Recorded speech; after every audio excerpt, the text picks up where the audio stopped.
தமிழ் சினிமாவில் நட்சத்திர நாயகனாக வலம் வருபவர் நடிகர் அஜித் குமார். அமராவதி படம் மூலம் தமிழ் சினிமாவில் கதாநாயகனாக நடிக்க தொடங்கினார். இதன் பின்னர் அவர் நடிப்பில் வெளியான காதல் கோட்டை, காதல் மன்னன், வாலி, அமர்க்களம், தீனா, பூவெல்லாம் உன்வாசம், வில்லன் என பல படங்களில் நடித்து வருகிறார். அஜித் குமாரை அவரது ரசிகர்கள் அல்டிமேட் ஸ்டார் என்றும் ஏகே என்றும் அன்போடு அழைப்பார்கள்.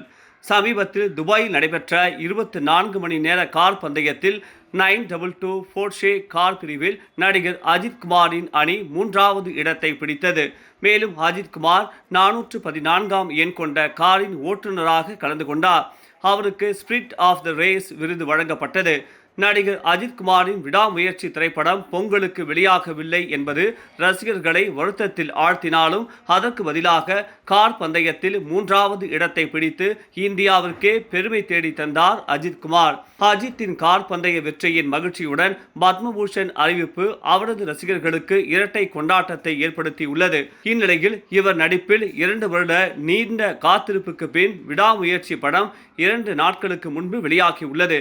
இப்படத்தில் அஜித் குமாருடன் த்ரிஷா, ஆரவ், அர்ஜுன், ரெஜினா உட்பட பலர் நடித்துள்ளனர்.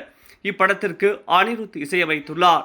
இப்படத்தில் வழக்கமான மாஸ் ஹீரோ இல்லாமல் உண்மையான நடிப்பை வெளிப்படுத்தியிருக்கிறார் நடிகர் அஜித். ஆக்ஷன் சீன்களில் மட்டுமின்றி உணர்ச்சி பொங்கும் தருணங்களில் கூட அவரின் பன்முகத்தன்மை வெளிப்பட்டுள்ளது. இந்நிலையில் விடாமுயற்சி படத்தில் அஜித் குமார் நடிக்க காரணம் என்ன என்பது குறித்து இப்படத்தின் இயக்குனர் மகிழ் திருமேனி பேட்டி ஒன்றில் மனம் திறந்து பேசியுள்ளார். அவர் பேசுகையில், பெண்களுக்கு மதிப்பு கொடுக்கும் படத்தில் நடிக்க விரும்புவதாக அஜித் சார் அடிக்கடி என்னிடம் சொல்லுவார். பெண்களை மையமாக வைத்து இப்படம் இருக்க வேண்டும் என்பதில் நான் உறுதியாக இருந்தேன் என்று கூறியுள்ளார்.